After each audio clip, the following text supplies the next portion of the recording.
ಬುದ್ಧರ ಕಡೆ ತಲೆ ಹಾಕಿ ಮಲಗಿದರೆ ಪರಮ ಪಾಪ ಅನ್ನುವಂತಹ ಈ ಬ್ರಾಹ್ಮಣಶಾಹಿಗಳು ಯಾತಕ್ಕೆ ಹಾಗಾದರೆ ಬೌದ್ಧರಿಗೆ ಸೇರಬೇಕಾಗಿರುವಂತಹ ಕೇಂದ್ರದಲ್ಲಿ ತಾವು ಅಧಿಕಾರ ಮಾಡುವುದಕ್ಕೆ ಪ್ರಯತ್ನ ಮಾಡ್ತಾರೆ? ಈ ಸಂಘ ಪರಿವಾರದ ಕುಲಪುರೋಹಿತ ಆಗಿರುವಂತಹ ಸಾವರ್ಕರ್ ತನ್ನ ಅಂತಿಮ ಕೃತಿ 6 glorious epochs of Indian history ಎನ್ನುವಂತಹ ಪುಸ್ತಕದಲ್ಲಿ ಉದ್ದಕ್ಕೂ ಕೂಡ ಬುದ್ಧ ಧರ್ಮವನ್ನು ರಾಷ್ಟ್ರವಿರೋಧಿ ಧರ್ಮ, ರಾಷ್ಟ್ರದ್ರೋಹಿ ಧರ್ಮ ಅಂತಲೇ ಉದ್ದಕ್ಕೂ ಸಂಬೋಧನೆ ಮಾಡ್ತಾರೆ. ಆ ಇಡೀ ಪುಸ್ತಕದಲ್ಲಿ ಏನಿಲ್ಲ ಅಂದರೂ 28 ಸರಿ ದೇಶದ್ರೋಹಿ ಧರ್ಮ ಅಂತ ಹೇಳ್ತಾರೆ. ಇವತ್ತೇನು ವಕ್ಫ್ ಮಸೂದೆನಲ್ಲಿ ಮಾಡಿದ್ದಾರೆ, ಮುಸ್ಲಿಮರ ಮೇಲೆ ಬಹಳ ವ್ಯವಸ್ಥಿತವಾಗಿ ಅವರನ್ನು ಅಮಾನ್ಯಗೊಳಿಸುವುದಕ್ಕೆ ಅಲ್ಲಿ ಇಬ್ಬಿಬ್ಬರು ಮುಸ್ಲಿಮೇತರನ್ನು ಸೇರಿಸುವಂಥದ್ದು, ಅದನ್ನು ಈಗಾಗಲೇ ಬೌದ್ಧಗಯಾದಲ್ಲಿ ಮಾಡಿದ್ದಾರೆ. ಅವ್ರದ್ದು ಹೋರಾಟ ನಾವ್ಯಾಕೆ, ನಮ್ಮ ಹೋರಾಟ ಅವ್ರ್ಯಾಕೆ ಅಂತ ನಾವು ಸುಮ್ಮನಾದರೆ ಇತಿಹಾಸದಿಂದ ಪಾಠ ಕಲಿದಿರ ದೊಡ್ಡ ಬೆಲೆ ತೆರಬೇಕಾಗತ್ತೆ. ನಮಸ್ಕಾರ ವೀಕ್ಷಕರೇ, ಸಮಕಾಲೀನದ 498ನೇ ಕಂತಿಗೆ ನಿಮಗೆ ಸ್ವಾಗತ. ಹಿಂದುತ್ವ ಅನ್ನುವಂಥದ್ದು ಕೇವಲ ಮುಸ್ಲಿಂ ವಿರೋಧಿ ಅಲ್ಲ, ಅದು ಬ್ರಾಹ್ಮಣೀಯವಾದದ್ದು. ಯಾವುದು ಹಿಂದೂ ಎಂದು ಕರೆದುಕೊಳ್ಳುವ ಒಂದು ಚೌಕಟ್ಟಿನ ಒಳಗಡೆ ಬ್ರಾಹ್ಮಣೇತರವಾಗಿದೆ, ಬ್ರಾಹ್ಮಣ ವಿರೋಧಿಯಾಗಿದೆ, ಅದರನ್ನೂ ಕೂಡ ಮಣಿಸಿ ಅದನ್ನು ಬಲವಂತವಾಗಿ ಹಿಂದುತ್ವದ ಚೌಕಟ್ಟಿನಿಗೆ ತರುವ ದೊಡ್ಡ ಷಡ್ಯಂತ್ರವಾಗಿದೆ. ಹೀಗಾಗಿ ಅದು ಕೇವಲ ಮುಸ್ಲಿಂ ವಿರೋಧಿಯಲ್ಲ, ಇವರು ಯಾವುದು ಬ್ರಾಹ್ಮಣೀಯವಲ್ಲವೋ, ಬ್ರಾಹ್ಮಣ ವಿರೋಧಿಯೋ ಬ್ರಾಹ್ಮಣೀಯ ವಿರೋಧಿಯೋ ಅದೆಲ್ಲದರ ವಿರೋಧಿಯೂ ಕೂಡ ಅಂತಂದ್ಬಿಟ್ಟು ಉದ್ದಕ್ಕೂ ಈ ದೇಶದ ಪ್ರಗತಿಪರರು, ಈ ದೇಶದ ಪ್ರಜ್ಞಾವಂತರು ಪ್ರಸ್ತಾಪ ಮಾಡ್ಕೊಂಡು ಬರ್ತಾನೆ ಇದ್ದಾರೆ. ಬಾಬ್ರಿ ಮಸೀದಿಯನ್ನು, ಮತ್ತೊಂದು ಕಡೆ ಬಾಬಾ ಬುಡನ್ ದರ್ಗಾವನ್ನು, ದೇಶದೆಲ್ಲೆಡೆ ಕಾಶಿ ವಿಶ್ವನಾಥ ಟೆಂಪಲ್ಲು, ಮಥುರಾ ವಿಹಾರ, ಈ ಥರ ಎಲ್ಲ ಕಡೆ ಮಸೀದಿಗಳ ಕೆಳಗಡೆ ಹನುಮಂತ ಇದ್ದ, ರಾಮ ಇದ್ದ, ಕೃಷ್ಣ ಇದ್ದ ಅನ್ನೋ ಹೆಸರಿನಲ್ಲಿ ವಶಪಡಿಸ್ಕೊಳ್ತಿರೋವಂಥ ಒಂದು ದಾಳಿ ನಡೀತಿರೋವಂಥ ಹೊತ್ತಿನಲ್ಲಿ ಬಹಳ ತಣ್ಣಗೆ, ಭಾರತಕ್ಕೆ ಅದರ ಬಿಸಿಯೇ ಹತ್ತದಂತೆ ಮತ್ತೊಂದು ಆಕ್ರಮಣ ಇದೇ ಬ್ರಾಹ್ಮಣೀಯ ಹಿಂದುತ್ವವಾದಿಗಳಿಂದ ನಡೀತಾ ಇದೆ. ಅದು ನಿರ್ದಿಷ್ಟವಾಗಿ ಮಹಾಬೋಧಿ ಮಹಾವಿಹಾರ ಏನಿದೆ ಬೋಧಗಯಾದಲ್ಲಿ, ಅದನ್ನು ಸಂಪೂರ್ಣವಾಗಿ ಬೌದ್ಧರಿಂದ ಕಿತ್ತುಕೊಂಡು ಬ್ರಾಹ್ಮಣೀಕರಿಸುವಂಥ ಒಂದು ದೊಡ್ಡ ಷಡ್ಯಂತ್ರ 1949ರಲ್ಲೇ ಪ್ರಾರಂಭವಾಯಿತು. ಇವತ್ತಿದು ಇನ್ನೂ ಕೂಡ ಅದು ದೊಡ್ಡ ಮಟ್ಟದಲ್ಲಿ ನಡೀತಾ ಇದೆ. ಇನ್ಫ್ಯಾಕ್ಟ್ ಕಳೆದ 3 ತಿಂಗಳಿಂದ ಭಾರತದಲ್ಲಿರುವಂತಹ ಎಲ್ಲ ಬೌದ್ಧರು ಕೂಡ ಆಲ್ ಇಂಡಿಯಾ ಬುದ್ಧಿಸ್ಟ್ ಸೊಸೈಟಿಯ ನೇತೃತ್ವದಲ್ಲಿ ದೇಶಾದ್ಯಂತ ಬೌದ್ಧಗಯಾವನ್ನು ಬ್ರಾಹ್ಮಣರಿಂದ ವಿಮೋಚನೆಗೊಳಿಸಬೇಕು ಅಂತ ಒಂದು ದೊಡ್ಡ ಹೋರಾಟವನ್ನು ಮಾಡ್ತಾ ಇದ್ದಾರೆ. ಇತ್ತೀಚೆಗೆ ಗುಲ್ಬರ್ಗಾದಲ್ಲೂ ಕೂಡ ಅಂಥ ಒಂದು ಹೋರಾಟ ನಡೀತು.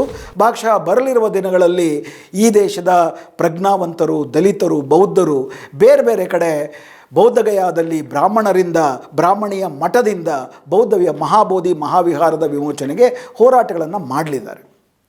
ಈ ಹೋರಾಟ ಫೆಬ್ರವರಿ 12ನೇ ತಾರೀಕಿನಿಂದ ತುಂಬ ದೊಡ್ಡ ರೀತಿಯಲ್ಲಿ ಬೌದ್ಧಗಯಾದಲ್ಲಿ ನಡೆಯೋದಕ್ಕೆ ಶುರುವಾಯಿತು.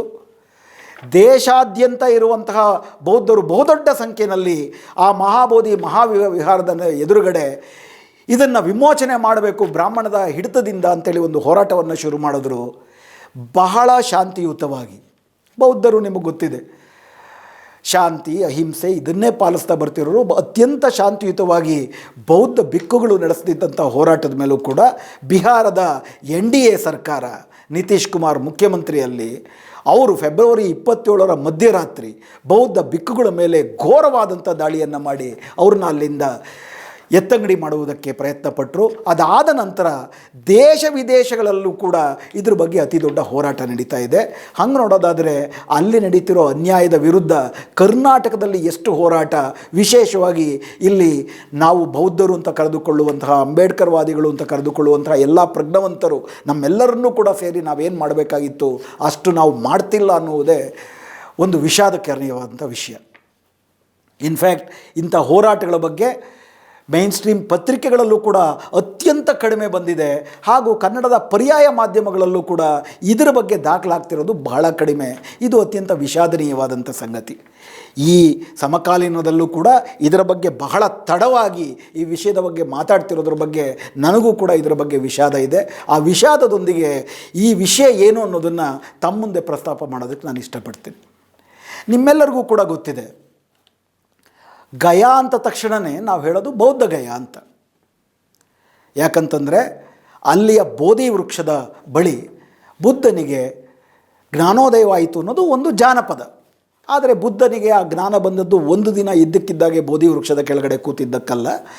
ತನ್ನ ಇಡೀ ಜೀವನದ ಅನುಭವಗಳನ್ನು, ಸಾರ ಸಂಗ್ರಹವನ್ನು ಧ್ಯಾನಸ್ಥನಾಗಿ ಅದನ್ನು ಅರೆದು ಮಸೆದ ನಂತರ ಅದು ಒಂದು ಜ್ಞಾನವಾಗಿ ಮತ್ತು ಅದು ಕೂಡ ಆ ನಂತರದಲ್ಲಿ ಜೀವನದುದ್ದಕ್ಕೂ ಕೂಡ ಇನ್ನೂ ಹೆಚ್ಚಿನ ಸುಧಾರಿತ ರೂಪ ಪಡ್ಕೊಳ್ತೇ ಹೋಯಿತು. ಜ್ಞಾನ ಬೆಳೆಯೋದೇ ಹಾಗೆ. ಅದೇನೇ ಇದ್ದರೂ ಕೂಡ ಬೌದ್ಧ ಗಯಾಗೆ ಬುದ್ಧನ ಜ್ಞಾನ ಪಡೆದುಕೊಂಡಂತಹ ಒಂದು ವಿಷಯದಲ್ಲಿ ದೊಡ್ಡದಾದಂಥ ಒಂದು ಪಾತ್ರ ಇದೆ. ಹಂಗೆ ನೋಡೋದಾದರೆ ಬುದ್ಧ ಮತ್ತು ಬೌದ್ಧಕ್ಕೆ ಸಂಬಂಧಪಟ್ಟಂಥ 4 ಪ್ರಮುಖವಾದಂಥ ಸ್ಥಳಗಳು ಅಂತಂದರೆ, ಬುದ್ಧ ಹುಟ್ಟಿದಂಥ ಲುಂಬಿನಿ, ಅದಾದ ನಂತರ ಬುದ್ಧನಿಗೆ ಏನು ಜ್ಞಾನ ಬಂತು ಅಂತಂದ್ಬಿಟ್ಟು ಜ್ಞಾನೋದಯವಾಯಿತು ಅಂತ ಹೇಳ್ತೀವಿ, ಈ ಬೌದ್ಧಗಯ. 3ನೇದು ಬುದ್ಧ ಈ ಜ್ಞಾನವನ್ನು ಮೊಟ್ಟ ಮೊದಲು ಶಿಷ್ಯರಿಗೆ ಹಂಚಿದಂಥ ಸಾರಾನಾಥ. ಅಂತಿಮವಾಗಿ 4ನೇದು ಬುದ್ಧ ನಿರ್ವಾಣವನ್ನು ಪಡೆದಂಥ ಕುಶಿನಗರ ಅಂತ ಇವತ್ತೇನು ಉತ್ತರ ಪ್ರದೇಶದಲ್ಲಿದೆ. ಈ 4 ಕ್ಷೇತ್ರಗಳು ಅತ್ಯಂತ ಮುಖ್ಯವಾದದ್ದು. ಈ 4 ಕೂಡ ಬೌದ್ಧರಿಗೆ ಸಂಬಂಧಪಟ್ಟ ವಿಷಯ ಅನ್ನೋದರ ಬಗ್ಗೆ ಯಾರಿಗೂ ಯಾವತ್ತೂ ಕೂಡ 2 ಅಭಿಪ್ರಾಯ ಇದ್ದದ್ದೇ ಇಲ್ಲ. ಗಯಾ ಅಂದರೆ ಬೌದ್ಧ ಗಯವೇ, ಮಗಧ ಇವೆಲ್ಲ ಅಂದರೆ ಅಲ್ಲಿ ಅಶೋಕ ಆಡಳಿತ ಮಾಡಿದ್ದು ನಮಗೆಲ್ಲವೂ ಕೂಡ ಗೊತ್ತಿದೆ. ಅಶೋಕ ಕ್ರಿಸ್ತಪೂರ್ವ 3ನೇ ಶತಮಾನದಲ್ಲೇ ಅಲ್ಲಿ ವಿಶಿಷ್ಟವಾದಂಥ ಒಂದು ವಜ್ರಾಸನದ ಸ್ಥಾಯಿನಲ್ಲಿ ಕೂತಿರುವಂಥ ಆ ಬುದ್ಧ ಮೂರ್ತಿಯನ್ನು ಸ್ಥಾಪನೆ ಮಾಡಿ ಆ ಇಡೀ ಕ್ಷೇತ್ರಕ್ಕೆ ಬೌದ್ಧಗಯ ಅಂತ ಹೆಸರು ಕೊಟ್ಟು ಅದನ್ನು ಬೆಳೆಸ್ದ. ಅದಾದ ನಂತರದಲ್ಲಿ ಕ್ರಿಸ್ತಪೂರ್ವ 3ನೇ ಶತಮಾನದಿಂದ ಹೆಚ್ಚು ಕಡಿಮೆ ಪಾಲಿ ಮನೆತನ ಅಳಿಯುವ ತನಕ ಕ್ರಿಸ್ತಶಕ 12ನೇ ಶತಮಾನದ ತನಕ ಬೌದ್ಧರಿಗೆ ರಾಜಾಶ್ರಯವೂ ಇತ್ತು ಮತ್ತು ಬೌದ್ಧಗಯ ದೊಡ್ಡ ರೀತಿಯಲ್ಲಿ ಬೌದ್ಧರ ಒಂದು ದೊಡ್ಡ ಧರ್ಮ ಕೇಂದ್ರವಾಗಿತ್ತು. ಕ್ರಿಸ್ತಶಕ 12 ಆದಮೇಲೆ ಬೌದ್ಧ ಧರ್ಮ ಭಾರತದಲ್ಲಿ ಅವನತಿ ಹೊಂದುತ್ತಾ ಬಂದಂತೆ. ಅದಕ್ಕೆ ಯಾರೋ ಖಿಲ್ಜಿ ದಾಳಿ ಮಾಡಿದ್ರು, ಇವೆಲ್ಲ ಕಥೆಗಳನ್ನು ಹಿಂದುತ್ವವಾದಿಗಳು ಹೇಳ್ತಾರೆ. ಆದರೆ ಬೌದ್ಧ ಧರ್ಮದ ಒಳಗಡೆ ಒಂದು ರೀತಿಯ ಸ್ಥಾವರ ಸ್ವರೂಪಿಯಾದಂಥ ಒಂದು ರೀತಿ ರಿವಾಜುಗಳು ಕೂಡ ಪ್ರಾರಂಭಗೊಂಡು ನಿಧಾನಕ್ಕೆ ಅದು ತನ್ನ ಜಂಗಮ ಸ್ವರೂಪವನ್ನು ಕಳ್ಕೊಳ್ಳುವಂಥ ಪ್ರಕ್ರಿಯೆಯಲ್ಲೂ ಕೂಡ ನಿಧಾನಕ್ಕೆ ಅದು ಅವನತಿ ಹೊಂದುತ್ತಾ ಬಂತು. ಅದಾದ ನಂತರಕ್ಕೆ ಅದಕ್ಕೆ ರಾಜಾಶ್ರಯ ಸಿಕ್ಕಲಿಲ್ಲ. ಅದರ ಭಾಗವಾಗಿಯೇ ಈ ಹಿಂದೆ ಯಾವ್ಯಾವುದು ರಾಜಾಶ್ರಯದ ಕಾರಣಕ್ಕೂ ಮತ್ತು ಸಮಾಜದಲ್ಲಿ ಬೌದ್ಧರಿಗೆ ವಿಶೇಷವಾದಂಥ ಸ್ಥಾನ ಇದ್ದ ಕಾರಣಕ್ಕೆ ಮಹತ್ವದಂಥ ಮತ್ತು ಜೀವಂತವಾದಂಥ ಕೇಂದ್ರಗಳಾಗಿದ್ವು, ಅವು ಕೂಡ ನಿಧಾನಕ್ಕೆ ತಮ್ಮ ಹೊಳಪನ್ನು, ತಮ್ಮ ಅಸ್ತಿತ್ವವನ್ನು, ಅದರ ಹೊಳಪು ಮಾಯವಾಗ್ತಾ ಬಂತು. ಇನ್ಫ್ಯಾಕ್ಟ್ ಫಾಹಿಯಾನ್ ಕೂಡ ಚೀನಾದ ಬೌದ್ಧ ಯಾತ್ರಿಕ 5ನೇ ಶತಮಾನದಲ್ಲಿ ಭಾರತಕ್ಕೆ ಪ್ರವಾಸ ಮಾಡಿದಾಗ ಆತ ಚೈನಾದಿಂದ ಪ್ರವಾಸ ಬರೋದೇ ಭಾರತದಲ್ಲಿ ಬೌದ್ಧ ಕೇಂದ್ರಗಳ ಬಗ್ಗೆ ಅಧ್ಯಯನ ಮಾಡಿ ಬೌದ್ಧ ವಿಷಯಗಳನ್ನು ಸಂಗ್ರಹ ಮಾಡುವುದರ ಕಾರಣಕ್ಕಾಗಿ. ಆತನೂ ಕೂಡ ವಿಶೇಷವಾಗಿ ಬೌದ್ಧಗಯಾದ ಬಗ್ಗೆ ದಾಖಲೆ ಮಾಡಿರೋದರಲ್ಲಿ ಬೌದ್ಧಗಯಾದ ಸುತ್ತಮುತ್ತಲೂ 3 ವಿಶೇಷವಾದಂಥ ಬೌದ್ಧ ಕೇಂದ್ರಗಳಿದ್ದಾವೆ ಅಂಥೇಳಿ ಬೌದ್ಧಗಯಾದ ಇದೇನು ಬೌದ್ಧ ಮಹಾಬೋಧಿ ಮಹಾವಿಹಾರದ ಬಗ್ಗೆಯೂ ಕೂಡ ಪ್ರಸ್ತಾಪ ಮಾಡಿದ್ದಾರೆ. ಈ ಇಡೀ ಕ್ರಿಸ್ತಶಕ 12ನೇ ಶತಮಾನದ ತನಕ ಎಲ್ಲಿಯೂ ಕೂಡ ಇದು ಒಂದು ದೇವಸ್ಥಾನವಾಗಿತ್ತು ಅಂತಲೋ ಅಥವಾ ಅದು ಬೌದ್ಧರಲ್ಲದ ಹಿಂದೂಗಳ ಕೇಂದ್ರವಾಗಿತ್ತು ಅಂತ ಎಲ್ಲೂ ಕೂಡ ದಾಖಲೆ ಆಗೋದಿಲ್ಲ. ಇದರಲ್ಲಿ 1590ರಲ್ಲಿ ಮೊಟ್ಟ ಮೊದಲನೇ ಬಾರಿಗೆ ಅಲ್ಲಿ ಗಮಂದಗಿರಿ ಎನ್ನುವಂತಹ ಒಬ್ಬ ಶೈವ ಬ್ರಾಹ್ಮಣ ಬಂದು ಸಣ್ಣದಾದಂಥ ತನ್ನದೊಂದು ಆ ಮಹಾಂತ ತನ್ನ ಮಠವನ್ನು ಪ್ರಾರಂಭಿಸ್ತಾನೆ. ಬೌದ್ಧ ಧರ್ಮ ನಿಧಾನಕ್ಕೆ ಸಮಾಜದಲ್ಲೂ ಅಳಿವು ಆಗ್ತಿರುವಂಥ ಸಂದರ್ಭದಲ್ಲಿ ತನ್ನ ಸಾಮ್ರಾಜ್ಯವನ್ನು ಸಣ್ಣದರಿಂದ ಶುರು ಮಾಡಿ ವಿಸ್ತಾರ ಮಾಡ್ತಾ ನಿಧಾನಕ್ಕೆ ಬೌದ್ಧ ಕೇಂದ್ರವಾದಂಥ ಬೌದ್ಧಗಯಾದ ಮೇಲೂ ಕೂಡ ತನ್ನ ಆಧಿಪತ್ಯವನ್ನು ಸ್ಥಾಪನೆ ಮಾಡ್ತಾನೆ. ಇನ್ಫ್ಯಾಕ್ಟ್ ಬ್ರಿಟಿಷರ ಕಾಲದ ದೊಡ್ಡ ಆರ್ಕಿಯಾಲಜಿಸ್ಟ್ ಅಲೆಕ್ಸಾಂಡರ್ ಕನ್ನಿಂಗ್ಹ್ಯಾಮ್ ಅನ್ನುವಂತಹ ವ್ಯಕ್ತಿ ಮತ್ತೆ ಇಡೀ ಭಾರತದಲ್ಲಿ ಈ ಒಂದು ವಿಶಿಷ್ಟವಾದಂಥ ಧಾರ್ಮಿಕ ಇತಿಹಾಸವನ್ನು ಉತ್ಖನನ ಮಾಡುವಂತಹ ಭಾಗವಾಗಿ ಬೌದ್ಧಗಯಾದಲ್ಲೂ ಕೂಡ ಇದನ್ನು ಮತ್ತೆ ಉತ್ಖನನ ಮಾಡಿ ಇದು ಪ್ರಧಾನವಾಗಿ ಬೌದ್ಧ ಕೇಂದ್ರವೇ ಅಂತಂದ್ಬಿಟ್ಟು ಸ್ಥಾಪನೆ ಮಾಡ್ತಾರೆ. ಆ ಕಾಲಘಟ್ಟದಲ್ಲಿ ಶ್ರೀಲಂಕಾದಲ್ಲಿ ಇನ್ಫ್ಯಾಕ್ಟ್ ಭಾರತದಿಂದ ಬೌದ್ಧರನ್ನು ಬ್ರಾಹ್ಮಣಶಾಹಿಗಳು ಓಡಿಸಿದ್ರು ಕೂಡ ಅದು ಚೈನಾದಲ್ಲಿ, ಟಿಬೆಟ್ನಲ್ಲಿ, ಶ್ರೀಲಂಕಾದಲ್ಲಿ ದೊಡ್ಡ ಮಟ್ಟದಲ್ಲಿ ಜನಮನ್ನಣೆಯನ್ನು ಗಳಿಸ್ಕೊಳ್ಳುತ್ತೆ. ಮತ್ತು ಅಲ್ಲಿಂದ ವಿಶೇಷವಾಗಿ ಶ್ರೀಲಂಕಾದಿಂದ ಟಿಬೆಟ್ಟಿಂದಲೂ ಕೂಡ ಬೌದ್ಧ ಧರ್ಮದ ಪ್ರಸಾರಕ್ಕೆ ಹಲವಾರು ಪ್ರಯತ್ನಗಳು ಬ್ರಿಟಿಷರ ಕಾಲಘಟ್ಟದಲ್ಲೇ ಪ್ರಾರಂಭ ಆಗುತ್ತೆ. ಅದರ ಭಾಗವಾಗಿ ಅಂಗಾರಿಕ ಧಮ್ಮಪಾಲ ಅನ್ನುವಂತಹ ಶ್ರೀಲಂಕಾದ ಬಹುದೊಡ್ಡ ಬೌದ್ಧ ಗುರು ಮತ್ತೆ ಬೌದ್ಧಗಯಾದಲ್ಲೇ ನೆಲೆ ನಿಂತು ಇದನ್ನು ಮತ್ತೆ ಒಂದು ದೊಡ್ಡ ಬೌದ್ಧ ಕೇಂದ್ರವನ್ನು ಮಾಡುವ ಪ್ರಯತ್ನವನ್ನು ಪ್ರಾರಂಭಿಸ್ತಾರೆ. ಆ ಪ್ರಯತ್ನದ ಪ್ರಾರಂಭದ ಭಾಗವಾಗಿಯೇ ಅದನ್ನು ಆಕ್ರಮಣ ಮಾಡ್ಕೊಂಡಿದ್ದಂಥ ಈ ಶೈವ ಬ್ರಾಹ್ಮಣೀಯ ಮಹಾಂತರ ವಿರುದ್ಧ ಕಾನೂನು ಸಮರಕ್ಕೂ ಕೂಡ ಅಂಗಾರಿಕ ಧಮ್ಮಪಾಲ ಬೌದ್ಧ ಬಿಕ್ಕು ಇಳಿತಾರೆ.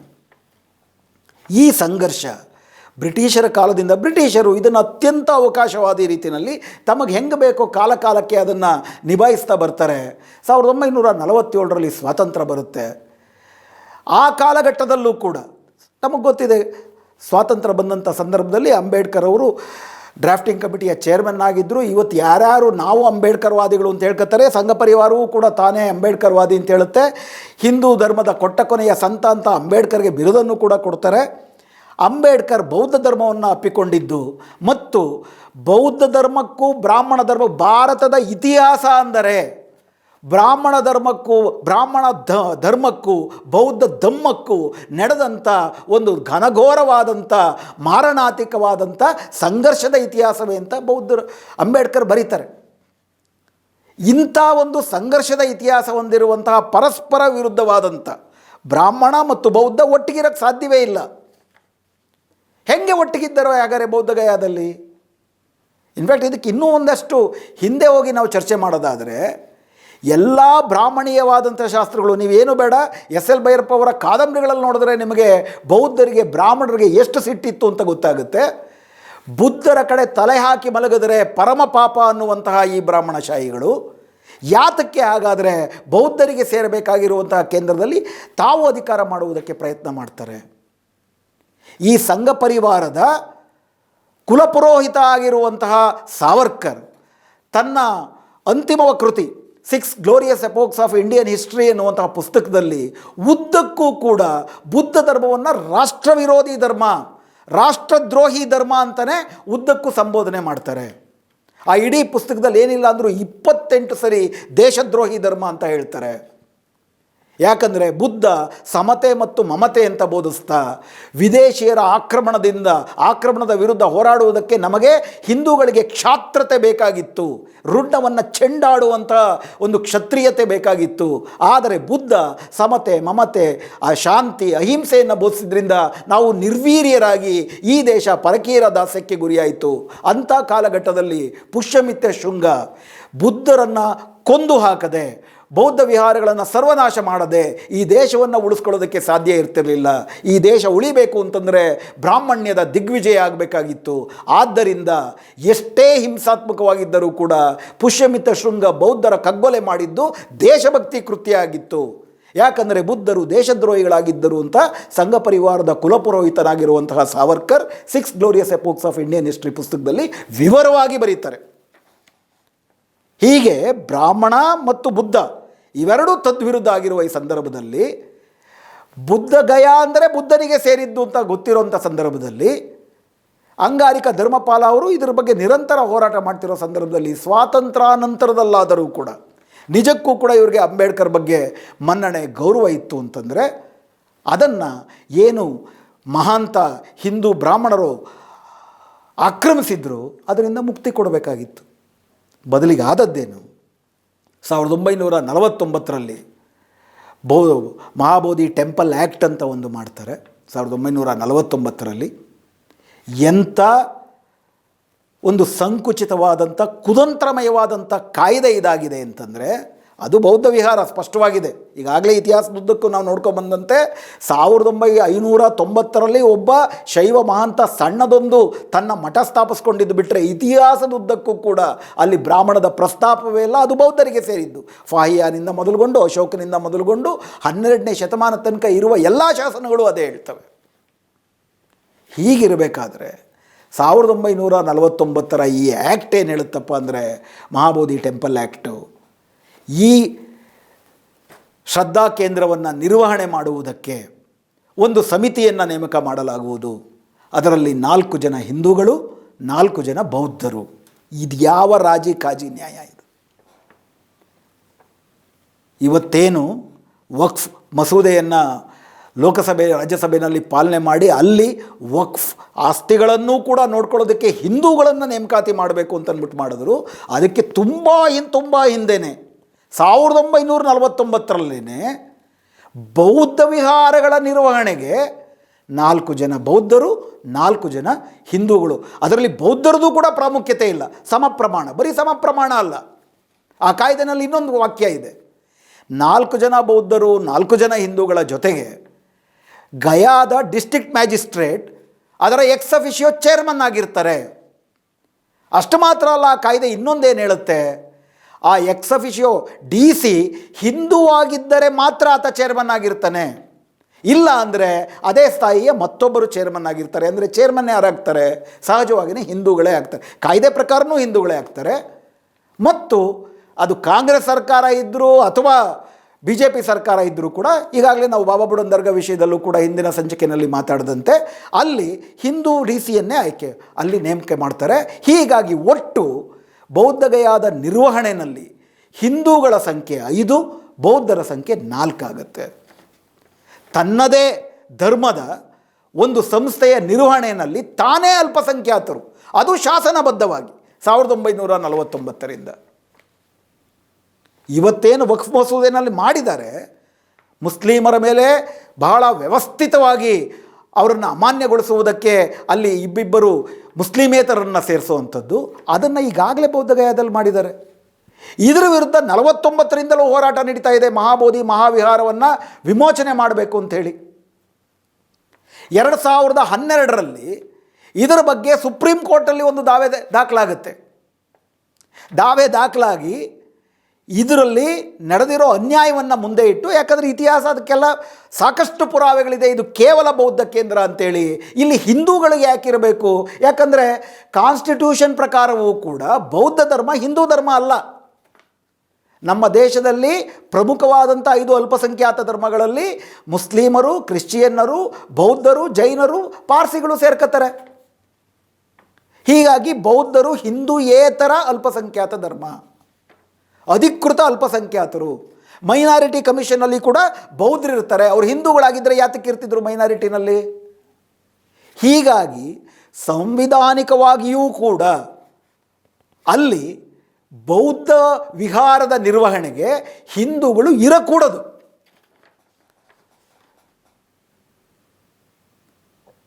ಆದರೆ ಹಿಂದೂಗಳೇ ಬಹುಸಂಖ್ಯಾತರಾಗಿರುವಂತಹ ಈ ಮಹಾಬೋಧಿ ಟೆಂಪಲ್ ಆ್ಯಕ್ಟು 1949ರಲ್ಲಾಗಿದೆ. 2012ರಲ್ಲಿ ಸುಪ್ರೀಂ ಕೋರ್ಟಲ್ಲಿ ಕೇಸ್ ದಾಖಲಾದರೆ ಇವತ್ತಿನವರೆಗೂ ಅದು ಹಿಯರಿಂಗಿಗೆ ಬಂದಿಲ್ಲ. 13 ವರ್ಷ ಆಗುತ್ತೆ. ಹೀಗಾಗಿ ಈಗಲಾದರೂ ಕೂಡ ನ್ಯಾಯ ಒದಗಿಸಬೇಕು ಅಂಥೇಳಿ ಕಳೆದ ಫೆಬ್ರವರಿಯಿಂದ ಮಹಾಬೋಧಿ ಆಲ್ ಇಂಡಿಯಾ ಬುದ್ಧಿಸ್ಟ್ ಸೊಸೈಟಿಯ ನೇತೃತ್ವದಲ್ಲಿ ಮಹಾಬೋಧಿ ವಿಹಾರ ವಿಮುಕ್ತಿ ಆಂದೋಲನ ಅನ್ನೋದು ದೊಡ್ಡ ಮಟ್ಟದಲ್ಲಿ ನಡೀತಾ ಇದೆ ದೇಶಾದ್ಯಂತ. ಇದು ಕೇವಲ ಮತ್ತೆ ಒಂದು ಬೌದ್ಧ ವಿಹಾರವನ್ನು ವಿಮುಕ್ತಿ ಮಾಡುವ ಹೋರಾಟ ಮಾತ್ರ ಅಲ್ಲ. ಯಾಕಂದರೆ ಇದನ್ನು ಹಿಂದುವೀಕರಿಸುವ ಪ್ರಯತ್ನದ ಭಾಗವಾಗಿಯೇ ಕೇವಲ ಇಸ್ಲಾಂ ಅಲ್ಲ, ಕೇವಲ ಕ್ರಿಶ್ಚಿಯನ್ ಅಲ್ಲ, ವೈದಿಕ ಧರ್ಮ ವಿರೋಧಿಯಾಗಿ ಸ್ವತಂತ್ರ ಅಸ್ತಿತ್ವವನ್ನು ಇಟ್ಟುಕೊಂಡು ಸಾಂವಿಧಾನಿಕವಾಗಿಯೇ ಹಿಂದೂಯೇತರ ಧರ್ಮ ಅಂತ ಗುರುತಿಸಿಕೊಳ್ಳಲ್ಪಟ್ಟಿರುವ ಧರ್ಮಗಳನ್ನು ಕೂಡ ಹಿಂದುತ್ವದ ಅಧೀನಕ್ಕೆ ತರುವುದಕ್ಕೆ, ಇದಕ್ಕೆ ಹಿಂದೂಗಳ ಜವಾಬ್ದಾರರಲ್ಲ. ಹಿಂದುತ್ವದ ರಾಜಕಾರಣ ಮಾಡ್ತಿರುವಂಥ ಈ ಹಿಂದುತ್ವದ ಫ್ಯಾಸಿಸ್ಟರು ಯಾರಿದ್ದಾರೆ, ಸಂಘ ಪರಿವಾರ, ಅವರು ಇದಕ್ಕೆ ಪ್ರಧಾನವಾದ ಕಾರಣ. ಅವರು ದೇಶಾದ್ಯಂತ ಹಿಂದುತ್ವವನ್ನು, ಬ್ರಾಹ್ಮಣೀಯ ಹಿಂದುತ್ವವನ್ನು ಕೇವಲ ವಿದೇಶಿ ಧರ್ಮ ಅಂತ ಅವರು ಕರೆಯುವಂತಹ ಇಸ್ಲಾಂ ಕ್ರಿಶ್ಚಿಯನ್ ಮೇಲೆ ಅಲ್ಲ, ಈ ದೇಶದಲ್ಲೇ ಹುಟ್ಟಿದಂತಹ ಅವೈದಿಕವಾದಂಥ ಧರ್ಮಗಳ ಮೇಲೂ ಕೂಡ ಆಕ್ರಮಣ ಮಾಡುವುದರ ಭಾಗವಾಗಿ, ಅಧೀನಗೊಳಿಸಿಕೊಳ್ಳುವ ಭಾಗವಾಗಿ 5 ಜನ ಹಿಂದೂಗಳು ಒಂದು ಬೌದ್ಧ ಧರ್ಮದ ವಿಹಾರದ ನಿರ್ವಹಣೆಗೆ ನೇಮಕ ಮಾಡಲ್ಪಟ್ಟಿದ್ದಾರೆ. ಇದು ಆ ಅರ್ಥದಲ್ಲಿ ಹಿಂದುತ್ವದ ಆಕ್ರಮಣದ ವಿರುದ್ಧ ಈ ದೇಶದ ಸಂವಿಧಾನವನ್ನು, ಈ ದೇಶದ ಸೌಹಾರ್ದ ಸಂಸ್ಕೃತಿಯನ್ನು ಉಳಿಸಿಕೊಳ್ಳುವ ಹೋರಾಟದ ಭಾಗ. ಹೀಗಾಗಿ ಈ ಹೋರಾಟವು ಮತ್ತೆ ಕೇವಲ ಬೌದ್ಧರಿಗೆ ಸೇರಿದ್ದಲ್ಲ. ವಕ್ಫ್ ಬೋರ್ಡ್ನಲ್ಲಿ ಮುಸ್ಲಿಮೇತರನ್ನು ನೇಮಕ ಮಾಡಿ ಮುಸ್ಲಿಮರ ಅಸ್ತಿತ್ವದ ಮೇಲೆ ದಾಳಿ ಮಾಡುವುದು ಹೇಗೆ ಕೇವಲ ಮುಸ್ಲಿಮರ ಮೇಲೆ ಮಾಡ್ತಿರೋ ದಾಳಿ ಅಲ್ಲವೋ, ಬೌದ್ಧರ ಮೇಲೆ ಆಗ್ತಿರೋ ದಾಳಿಯು ಕೇವಲ ಬೌದ್ಧರ ಮೇಲೆ ಆಗ್ತಿರೋ ದಾಳಿ ಅಲ್ಲ. ಯಾಕಂದರೆ ಇವತ್ತು ಬೌದ್ಧರ ಮೇಲಾಗುತ್ತೆ, ಅವತ್ತು ಬೌದ್ಧರ ಮೇಲಾಗಿತ್ತು, ಬಾಯಿ ಮುಚ್ಕೊಂಡಿದ್ವಿ, ಕ್ರಿಶ್ಚಿಯನ್ರ ಮೇಲಾಯಿತು, ಅದಾದ ನಂತರ ಇವತ್ತು ಮುಸ್ಲಿಮರ ಮೇಲಾಗ್ತಾ ಇದೆ. ಹೀಗಾಗಿ ಇವತ್ತಾದರೂ ಕೂಡ ಇವತ್ತು ಈ ದೇಶದ ಜನತೆ, ಕರ್ನಾಟಕದ ಜನತೆ ಯಾಕಂದರೆ ಕರ್ನಾಟಕದಲ್ಲಿ ಇವತ್ತು ಎಚ್ಚೆತ್ತ ಜಾಗೃತ ಪ್ರಜ್ಞೆಯ ಕಾರಣಕ್ಕಾಗಿ ಅಂಬೇಡ್ಕರ್ ಮತ್ತು ಬೌದ್ಧ ಇವೆರಡೂ ಕೂಡ ದೊಡ್ಡ ಚರ್ಚೆನಲ್ಲಿದೆ. ಆದರೆ ಯಾವ ಪ್ರಮಾಣದಲ್ಲಿ ಕನ್ನಡದ ಸಾಂಸ್ಕೃತಿಕ ಪರಿಸರದಲ್ಲಿ ಬುದ್ಧ ಮತ್ತು ಅಂಬೇಡ್ಕರ್ ಚರ್ಚೆ ಆಗ್ತಾರೆ, ಅದಕ್ಕೆ ಹೋಲಿಸಿ ನೋಡಿದ್ರೆ ಯಾವ ಪ್ರಮಾಣದಲ್ಲಿ ಇಲ್ಲಿ ಹೋರಾಟ ನಡಿಬೇಕಾಗಿತ್ತು ಬೌದ್ಧ ವಿಹಾರದ ವಿಮೋಚನೆಗೆ, ಆ ಪ್ರಮಾಣದ ಹೋರಾಟ ನಡೆದಿಲ್ಲ. ಇನ್ನು ಮುಂದೆ ಆದರೂ ಕೂಡ ಅದು ನಡಿಬೇಕು.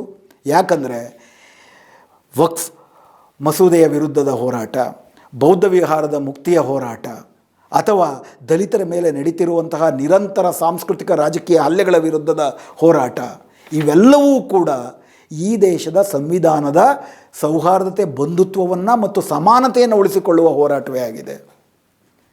ಅವ್ರದ್ದು ಹೋರಾಟ ನಾವ್ಯಾಕೆ, ನಮ್ಮ ಹೋರಾಟ ಅವ್ರ್ಯಾಕೆ ಅಂತ ನಾವು ಸುಮ್ಮನಾದರೆ ನಾವು ಇತಿಹಾಸದಿಂದ ಪಾಠ ಕಲಿದಿರ ದೊಡ್ಡ ಬೆಲೆ ತೆರಬೇಕಾಗತ್ತೆ. ಇತಿಹಾಸದಿಂದ ಕಲಿತ್ರೆ ಪಾಠ, ಮರೆತರೆ ಶಿಕ್ಷೆ. ಯಾಕಂದರೆ ಇತಿಹಾಸದಲ್ಲಿ ಇದೇ ರೀತಿ ಜರ್ಮನಿನಲ್ಲಿ ಹಿಟ್ಲರ್ ಸಮಾಜದಲ್ಲಿ ಒಬ್ಬೊಬ್ಬರನ್ನೇ ಬಿಡಿಯಾಗಿ ಗುರುತಿಸ್ತಾ ದಾಳಿ ಮಾಡ್ತಾ ಹೋದಾಗ, ಮೊದಲು ಕಮ್ಯುನಿಸ್ಟ್ರ ಮೇಲೆ, ಅದಾದಮೇಲೆ ಸೋಷಲಿಸ್ಟ್ರ ಮೇಲೆ, ಅದಾದಮೇಲೆ ಟ್ರೇಡ್ ಯೂನಿಯನ್ಸ್ಟ್ರ ಮೇಲೆ, ಇವರೆಲ್ಲ ದೇಶ ಕಂಟಕರು ಅಂತ ದಾಳಿ ಮಾಡ್ತಿದ್ದಾಗ ಉಳಿದವರು ಹೌದೌದು ಹಿಟ್ಲರ್ ಹೇಳ್ತಿರೋದು ಸರಿ, ಅವರೆಲ್ಲ ದೇಶದ್ರೋಹಿಗಳು ಅಂತೇಳಿ ಅದಕ್ಕೆ ಬೆಂಬಲ ಕೊಡ್ತಾ ಬಂದರು. ಕಮ್ಯುನಿಸ್ಟ್ರನ್ನ ಮುಗಿಸಿ, ಸೋಷಲಿಸ್ಟ್ರನ್ನ ಮುಗಿಸಿ, ಟ್ರೇಡ್ ಯೂನಿಯನಿಸ್ಟ್ಗಳನ್ನ ಮುಗಿಸಿ ಯಹೂದಿಗಳ ಮೇಲೆ ದಾಳಿ ಮಾಡೋಕ್ಕೆ ಶುರು ಮಾಡಿದ್ರು. ಉಳಿದವರೆಲ್ಲ ಸುಮ್ಮನೆ ಇದ್ದರು. ಅದಾದ ಮೇಲೆ ಕ್ಯಾಥೋಲಿಕರ ಮೇಲೆ ದಾಳಿ ಮಾಡೋಕ್ಕೆ ಶುರು ಮಾಡಿದ್ರು. ಆಗಲೂ ಕೂಡ ಬರೀ ಕ್ಯಾಥೋಲಿಕರ ಮೇಲೆ ಸುಮ್ಮನಿದ್ದರು. ಅಂತಿಮವಾಗಿ ಜಿಪ್ಸಿಗಳ ಮೇಲೆ, ಪ್ರೊಟೆಸ್ಟೆಂಟ್ರ ಮೇಲೆ, ಹಿಟ್ಲರ್ ಹೇಳಿದ್ದನ್ನು ಒಪ್ಪದ ಎಲ್ಲರ ಮೇಲೂ ಕೂಡ ದಾಳಿ ಮಾಡೋದಕ್ಕೆ ಶುರು ಮಾಡಿದ್ರು. ಆಗ ಒಬ್ಬ ಪಾದ್ರಿ ಮಾರ್ಟಿನ್ ನೆಮ್ಯುಲರ್ ಅಂಥೇಳಿ, ಆತ ಇದೇ ರೀತಿ ಹಿಟ್ಲರ್ ಮಾಡ್ತಿರೋದು ಸರಿ ಇದೆ, ಕಮ್ಯುನಿಸ್ಟರು ಸೋಷಲಿಸ್ಟರೆಲ್ಲ ದೇಶಕಂಟಕರು, ಯಹೂದಿಗಳು ಕೂಡ ಅಷ್ಟೇ ಅಂಥೇಳಿ ಅದನ್ನೆಲ್ಲ ಬೆಂಬಲಿಸ್ತಾ 1943 ವೇಳೆಗೆ ತನ್ನನ್ನೇ ಬಂದ್ಸಕ್ಕೆ ಬಂದಾಗ ಯಾರೂ ಇಲ್ದಿದ್ದನ್ನು ನೋಡಿ ತಾನೆಂಥ ತಪ್ಪು ಮಾಡಿದೆ, ಮೊದಲು ಅವರು ಕಮ್ಯುನಿಸ್ಟ್ರ ಮೇಲೆ ದಾಳಿ ಮಾಡೋಕ್ಕೆ ಬಂದಾಗಲೇ ನಾನು ಎಚ್ಚೆತ್ಕೊಂಡಿದ್ದಿದ್ರೆ ನನ್ನ ತನಕ ದಾಳಿ ನಡೀತಿರಲಿಲ್ಲ ಅಂತ ಒಂದು ಭಾಷಣವನ್ನು ಮಾಡ್ತಾರೆ 46ರಲ್ಲಿ ಯುದ್ಧ ಮುಗಿದ ಮೇಲೆ. ಇವತ್ತು ಜಗತ್ತಿನಾದ್ಯಂತ ಅವರ ಭಾಷಣವನ್ನು ಒಂದು ಕವನದ ರೂಪದಲ್ಲಿ ಜಗತ್ತಿನಾದ್ಯಂತ ಎಲ್ಲರೂ ಕೂಡ ಹೇಳ್ತಾರೆ. ಆ ಕವನದಲ್ಲಿರೋ ಸಾರವನ್ನು ನಾವು ಇವತ್ತಿಗೂ ಅರ್ಥ ಮಾಡ್ಕೊಳ್ಳಿಲ್ಲ ಅಂದರೆ ಮತ್ತೆ ಇತಿಹಾಸದಿಂದ ಪಾಠ ಕಲಿತೀವಿ. ಮಾರ್ಟಿನ್ ನೆಮ್ಯುಲರ್ ಹೇಳಿದ್ದು ಇದು.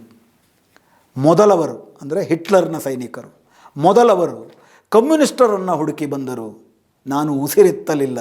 ಈ ಅನುವಾದವನ್ನು ರಂಗಕರ್ಮಿ ರಘುನಂದನ್ ಅವರು ಮಾಡಿದ್ದಾರೆ, ಹಾಗೂ ಹಲವಾರು ಜನ ಮಾಡಿದ್ದಾರೆ.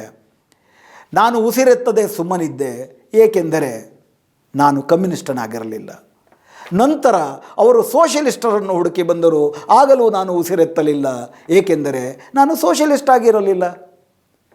ನಂತರ ಅವರು ಟ್ರೇಡ್ ಯೂನಿಯನ್ಗಳನ್ನು ಹುಡುಕಿಕೊಂಡು ಬಂದರು, ಆಗಲೂ ನಾನು ಉಸಿರೆತ್ತಲಿಲ್ಲ, ಏಕೆಂದರೆ ನಾನು ಟ್ರೇಡ್ ಯೂನಿಯನ್ಗಳಲ್ಲಿ ಭಾಗವಹಿಸುತ್ತಲೇ ಇರಲಿಲ್ಲ. ನಂತರ ಅವರು ಯಹೂದಿಗಳನ್ನು ಹುಡುಕಿ ಬಂದರು, ನಾನು ಸುಮ್ಮನಿದ್ದೆ, ಏಕೆಂದರೆ ನಾನು ಯಹೂದಿಯಾಗಿರಲಿಲ್ಲ. ನಂತರ ಅವರು ಮುಸ್ಲಿಮರನ್ನು ಹುಡುಕಿ ಬಂದರು, ಆಗಲೂ ಸುಮ್ಮನಿದ್ದೆ, ಏಕೆಂದರೆ ನಾನು ಮುಸ್ಲಿಂ ಆಗಿರಲಿಲ್ಲ. ನಂತರ ಅವರು ನನ್ನನ್ನೇ ಹುಡುಕಿ ಬಂದರು, ಆಗ ನನ್ನ ಪರವಾಗಿ ಧ್ವನಿ ಎತ್ತಲು, ಉಸಿರೆತ್ತಲು ಯಾರೂ ಇರಲಿಲ್ಲ. ಇದು ಇತಿಹಾಸದ ಪಾಠ. ಬೌದ್ಧರಿಗೆ ಆದದ್ದು, ಮುಸ್ಲಿಮರಿಗೆ ಆದದ್ದು, ಕ್ರಿಶ್ಚಿಯನ್ನರಿಗೆ ಆದದ್ದು, ದಲಿತರಿಗೆ ಆದದ್ದು, ರೈತರಿಗೆ ಆದದ್ದು, ಕಾರ್ಮಿಕರಿಗೆ ಆದದ್ದು, ಕೂಲಿಗಳಿಗೆ ಆದದ್ದು, ಎಲ್ಲರಿಗೂ ಆಗುತ್ತೆ. ಒಂದು ಅನ್ಯಾಯದ ವಿರುದ್ಧ ಒಟ್ಟುಗೂಡಿ ಧ್ವನಿ ಎತ್ತಿದ್ರೆ ಎಲ್ಲ ಅನ್ಯಾಯಗಳು ಕೂಡ ನಿಲ್ತವೆ. ಇತಿಹಾಸದಿಂದ ಈ ಪಾಠ ಕಲಿಯೋಣ.